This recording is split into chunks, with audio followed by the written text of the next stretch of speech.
بسم اللہ الرحمن الرحیم، شروع اللہ کے نام سے جو بڑا مہربان نہایت رحم والا ہے۔ هل اتاک حدیث الغاشیہ، بھلا تم کو ڈھانپ لینے والی یعنی قیامت کا حال معلوم ہوا ہے؟ وجوہ یومئذ خاشعہ، اس روز بہت سے منہ والے ذلیل ہوں گے، عاملۃ ناصبہ، سخت محنت کرنے والے تھکے ماندے، تصلی نارا حامیہ، دہکتی آگ میں داخل ہوں گے، تسقى من عین آنیہ، ایک کھولتے ہوئے چشمے کا ان کو پانی پلایا جائے گا، لیس لهم طعام الا من ضریع، اور خاردار جھاڑ کے سوا ان کے لیے کوئی کھانا نہیں ہوگا، لا يسمن ولا يغني من جوع، جو نہ فربہی لائے نہ بھوک میں کچھ کام آئے، وجوہ یومئذ ناعمہ، اور بہت سے منہ والے اس روز شادماں ہوں گے، لسعیہا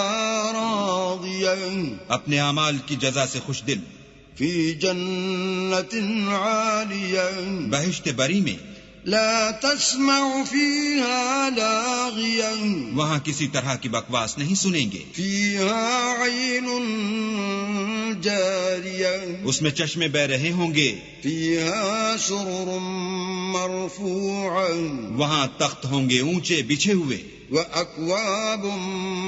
موضوعة، اور آب خورے قرینے سے رکھے ہوئے، ونمارق مصفوفة، اور گاؤ تک یہ قطار کی قطار لگے ہوئے، وزرابي مبثوثة، اور نفیس مسندیں بچھی ہوئی، افلا ينظرون الى الابل كيف خلقت، یہ لوگ اونٹوں کی طرف نہیں دیکھتے کہ کیسے عجیب پیدا کیے گئے ہیں، والى السماء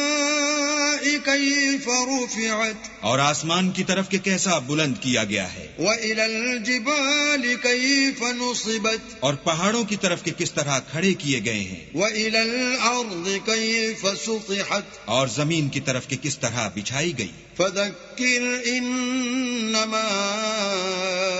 انت مذكر، تو تم نصیحت کرتے رہو کہ تم نصیحت کرنے والے ہی ہو، لست عليهم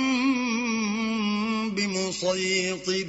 تم ان پر داروغہ نہیں ہو، الا من تولى وكفر، ہاں جس نے منہ پھیرا اور نہ مانا، فيعذبه الله العذاب الأكبر، تو اللہ اس کو بڑا عذاب دے گا، ان الینا